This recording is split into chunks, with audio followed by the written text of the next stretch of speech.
Here's today's In Touch devotion. Today's scripture reading is John chapter 9, verses 1 through 7.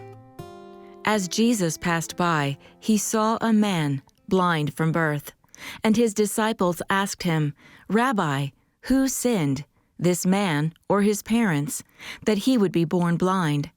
Jesus answered, "It was neither that this man sinned, nor his parents, but it was so that the works of God might be displayed in him. We must work the works of him who sent me as long as it is day. Night is coming when no one can work. While I am in the world, I am the light of the world." When he had said this, he spat on the ground and made clay of the spittle and applied the clay to his eyes, and said to him, "Go, wash in the pool of Siloam," which is translated, sent.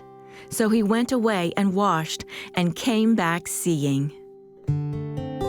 In our scripture passage today, the Lord was on his way to his next destination, but stopped to heal a blind man. Jesus could have easily continued his journey. He was a busy man after all, but he allowed himself to be interrupted, and a person's life was forever changed. "I am the light of the world," Jesus said before applying mud to the man's sightless eyes. The thought of putting mud in a blind man's eyes to clear his vision might seem strange to us today. However, Jewish onlookers may have recognized this as a medical practice of the day. It's even possible they interpreted it as a new act of creation, since mud could have reminded them of God forming Adam from the dust of the earth. If such scriptural imagery was in fact Jesus' intention, it would convey that he truly was the Word who was with God in the beginning, one with God himself.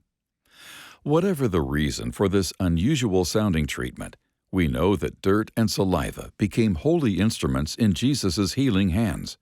So those of us who are believers need to consider what God might be doing in our midst and pray for his direction as we seek to love others through our time and attention. It's exciting to realize that if we're willing to alter our plans, we may become vessels of his transformative work.